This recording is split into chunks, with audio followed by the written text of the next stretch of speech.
Hello and welcome to a new video. To be fair, I did not really expect too much from this Pokemon here, but today we're going to take a look at Shadow Vigoroth. I got one immediately that goes up directly to 1500 CP, so I was kind of happy with that. And yeah, again, I didn't really expect too much of this Pokemon. Like, it has been completely gone since it got triple nerfed, I think in like literally just one season.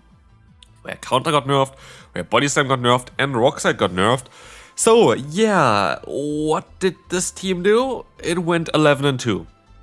Ridiculous. I got up to legend again with this team. Like, I was like dropping a little bit below that, and now I'm all the way over. I think even at like 3100 elo range at this current point after doing all those battles here. So yeah, this is an amazing team. This is absolutely fantastic, and also Vigoroth was one of the key parts of this team, why this worked so much. Shadow Vigoroth is absolutely amazing. I can highly recommend you to give this Pokemon a try. And as you can see here already in the first battle, we're going to see why this Pokemon is so strong. We're going to be able to take even hits here still. We're not that squishy, and we can farm down everything and the opponent just forfeits here. I had a 5-0, I did 3-2, and I had then 3 more games that are all won with this team, which is wild as, yeah, Vigoroth. Literally, nobody is playing this Pokemon anymore. I haven't seen this Pokemon since it got nerfed, and it's actually so bad, at least for this cup. I have to still see how this is going to be for like any kind of not limited meta. But yeah, this is going to be so far one of the coolest Pokemon I've played all season. So, we're going to see here our team. We're going to have the lead of the Dusknoir. Dusknoir is going to be the Pokemon that can really pressure opponents, especially with the Astonish. I would rather go for Astonish than Hex here on this Pokemon, because you want to have the pressure. We have Furret as our Say-Swap, especially against other Furret, you kind of want to have that one. And then we have our Vigoroth in order to counter Furret, as well as like any other like normal types or like Ice type Pokemon, which are quite common in this meta, but mainly to counter Furret. Vigoroth is one of the main Furret counters in the current meta, which makes this Pokemon so unique and so strong as well at the same time. And as you'll see here as well in this battle, we're going to be able to go for the full farm down. We have 2 Body Slams stored. Yeah, Body Slam doesn't do that much damage anymore, but it is going to be so great to still see on how much damage it actually does. It still does quite a bit here. So we can go for another one, get them even lower, and now they're in range for just one fast move off Dusknoir. I should be able to survive a Trailblaze in the Shadow Punch. The Astonish here is going to be enough to knock them out.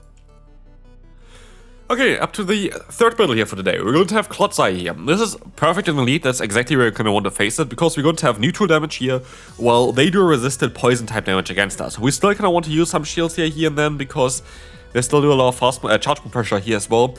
But especially in the 2-shield scenario, we're going to have a great time here, as Astonish just going to add up, and as you will see as well, already the next Shadow Punch is most likely going to be enough to knock them out here. So yeah, we're going to be in a great spot. But yeah, I can decide to use another shield here and just fully farm them down afterwards. We're going to see the Earthquake coming through. Good for us, Clodsire is gone, and we're going to see here that they go into Oranguru and make a big mistake. I sure went into the Furret. I just went into the wrong Pokemon. Just a normal time, I went straight into my Vigoroth. This is kind of what happens if you have like those patterns in already. Like, for me, when I try to play a team, like I always kind of try to think about what do I swap into when, in which scenario. And for me, of course, here with this team, I would have loved to have the extra fast move through here, but the game doesn't want me to. But yeah, basically here, as soon as I see a normal type, I swap out into my Vigoroth. As you can see here, it didn't really matter too much, but still would have been cool to have. Let's see, actually, like we would have been able to align our Vigoroth against the other Pokemon. They had the Clodsire there, which would have been great. And we would have been able to just win the matchup against the Oranguru with our Furret, while having also like a little bit of fast move pressure still against the opponent's Annihilate here, maybe even a charge move start. So yeah, actually I think this loss is... Wait, never mind, there is no loss. We're still going to be able to win, because this team is so overpowered. I played this horrible, and I still was able to win this battle here. Furret in lead. What this means is we go into our own Furret. And here I figured out something very interesting. This, by the way, a team that I also tried to teach someone in coaching, but there's actually a lot into this team that you have to kind of understand in terms of matchups. Here I go for Trailblaze. Think about it for 1 second. Trailblaze does less damage than the Swift, but you're already going to guarantee lose this battle if you are going to go straight Swift, because you're 1 turn basically behind the opponent, because you have to swap out first. Like this, I can pressure them. I can pressure them completely to the point that I can realign myself in a matchup where I go into with less energy than the opponent, which is kind of funny. So yeah, we're going to be able to realign ourselves, have the Oranguru against our Vigoroth, which is better than against our Ghost-type Pokemon. The Furret is kind of low already. This is... Oh, they're very likely going to have Grumpig in the back. This is what I cannot predict here at this point. They have Grumpig in the back because this is a team that I have in my top team video. And we already saw 2 of the Pokemon, so I expect the Grumpig here. It is going to be the Grumpig. I can go still for a Body Slam, and hopefully can swap out afterwards into our Ghost type, which then does a ton of damage. But let's see, yeah, we can swap out of here. Look at the fast move pressure that we have with this boy. We are gonna get even to a charge move here, which might come in clutch later on as well. But they have a Shadow Ball stored guaranteed at this point, which they're gonna go for straight away. This game is not over yet, but maybe I actually... Let's see, can I still win this battle? I get the knockout here. Can I knock out the opponent's Pokemon here as well? I can, so actually I didn't go 11 and... no, like 11 and 2. I went 11, 1 and 1. Which is funny. So, like, I didn't even lose 2 times with this team. Like, this team is absolutely amazing. Like, honestly, you're gonna see it here today the entire time. Like, this team is the team you kind of want to run in this meta. Like, this is my best team so far. Like, absolutely. Like, this team literally feels absolutely broken here. So, let's see. Earth Power coming through from the Nidoqueen. We're going to see here that I have some lag, which means that they actually still get to this Poison Fang, which they should have not got to, which you're going to see as well, because usually the damage should apply from the Astonish first, which knocks them out here right now. Doesn't really matter, not too much. Like, we got a little bit of damage onto our Dusknoir that can actually matter still in late game. Like, we have to see if it's going to matter here, but of course annoying already. We decided to go for a Trailblaze here, by the way, against the opponent's Gligar. Gligar is a cool Pokemon in this meta as well. Had a team around it as well in my top team video, and the main reason for Gligar is just the coverage that you have with the charge moves, and like the typing itself is kind of unique for it. You still have the stats that you had before, which made it so overpowered at one stage. It just had that it got like nerfed, I think 3 times? Yeah, I think 3 times it got nerfed. But anyway, we're gonna see here that we have to use a Shield Slash against the Night Slash. I don't want to get hit by this Pokemon at all with my other Pokemon, and we're going to be able to get the KO here anyway with the Swift, leaving us with some nice damage that we can go up against the Lostheart with. And I decided to let the move go. Well, we are +1, and we could have still went for a Swift here. I'd rather go for the fast move and charge move pressure of our Dusknoir here, winning us this battle quite easily at this point. And we can move on to the next opponent. We're going to counter Toxapex, exactly what you want to face. We see the Furret coming in, we're going to have our hard counter here, and we're going to see the matchup now finally as well. We're Vigoroth against Furret. What do they want to go for? They go for Swift, they cannot realign. As far as I know, they cannot realign, or can they? It is actually a bit closer than I expected here. We see that I wasn't able to hit all the bubbles, which was I think due to a little bit of lag, but it doesn't really matter because the shield, so like it has literally 0 impact. But as you can see here, they're actually going to be able to realign themselves, but only if they are going to go ahead and give up a shield advantage here. And this allows me to get a ton of energy on my Dusknoir, take the hit here without taking damage from the opponent. And now it depends on what they have in the back. But there's no Pokemon in the world that can actually resist those hits here. Both of them actually has one, which is the Hisuian Zoroark, but it's not released yet. So it's down now to our Furret to win the battle. We're gonna go for the Trailblaze against the opponent here as well. But I was thinking actually that my win con here is not my Furret, it's still my Dusknoir. I think I might be able to win by going for the farm down with Dusknoir, trying to get basically up to another charge move there then, and then try to go for the dynamic punch against the opponent. But I'm not too sure if it's going to work out, but actually we are going to be able to get the charge move off here against the Toxapex still, and we get the KO already, so that move is now kind of not there anymore. But we can still farm them down with our Furret here anyway, so Furret is just going to be able to sweep and game. Clodsire in the lead. Again, we stay in here. They're gonna swap out. They're gonna go into Blastoise. Should have maybe not went into my Vigoroth, but let's see on how this matchup is going to be. Benefit of Vigoroth, again, is it has actually some solid bulk still, which allows us to take those hits quite easily. And we can still pressure the opponent with counter as well as body slam as a spam. As we will see here, we have the shield coming up from the opponent.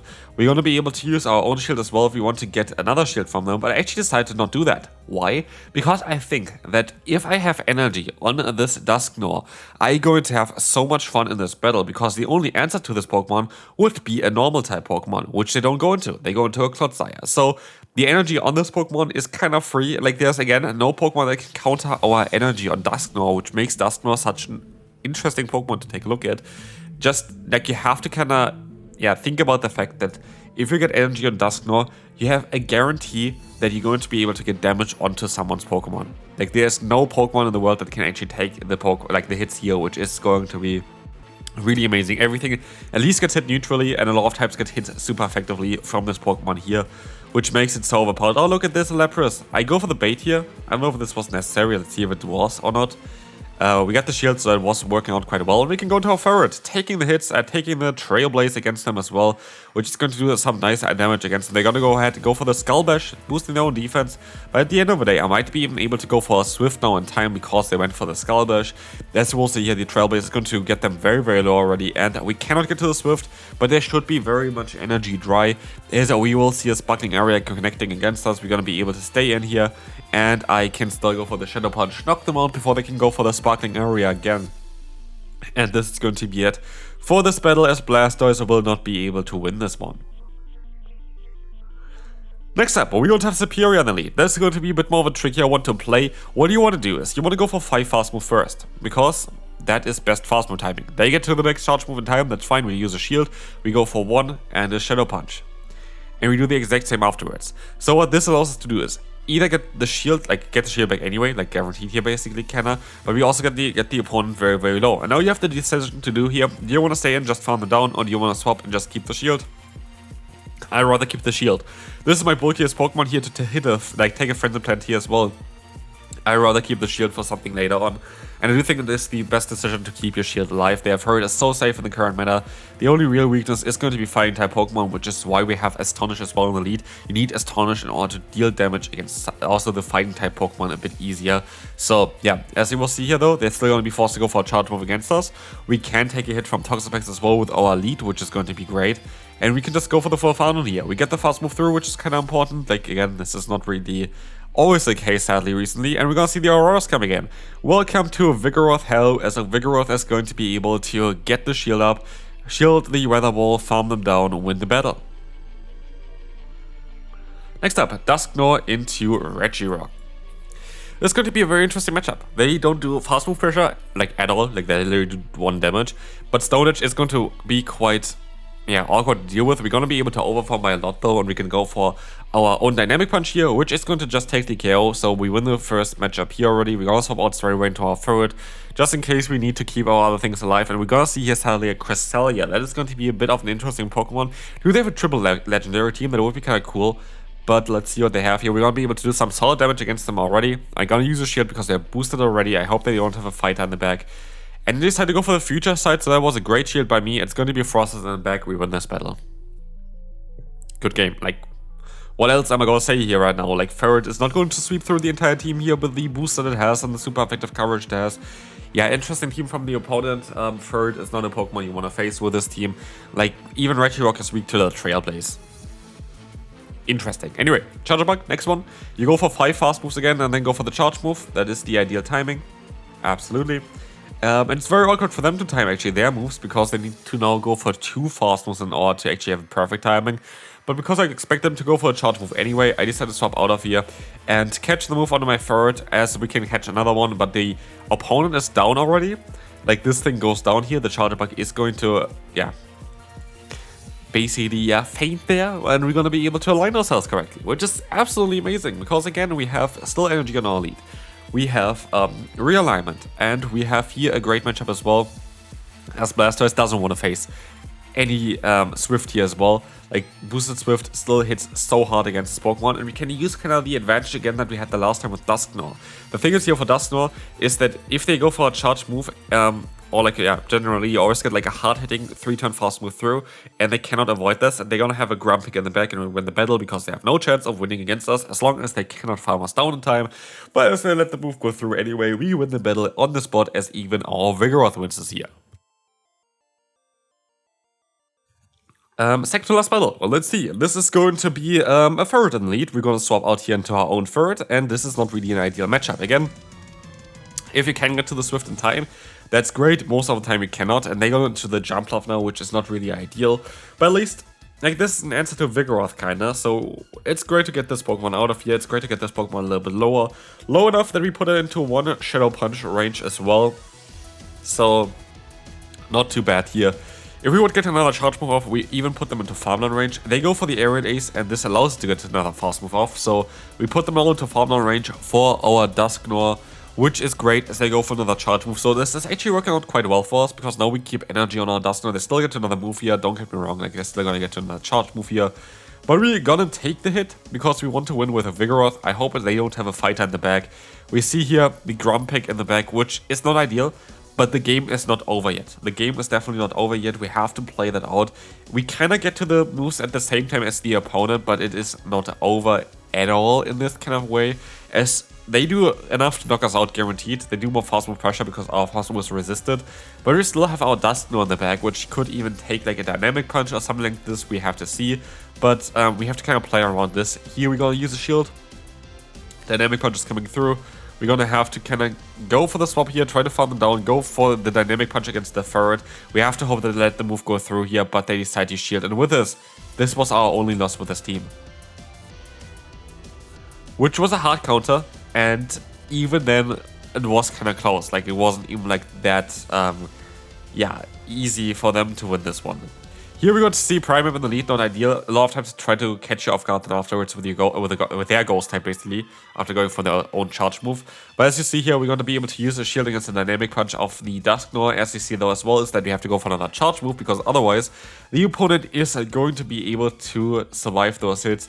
We're going to be able to now still get the Swift off, get the shield from the opponent again. We still have a Shadow Punch stored as well, which is going to be lovely. So here we let the move go. A lot of times they're running Ice Punch. Okay, I should have let the move go through because it is an Ice Punch, so good job me.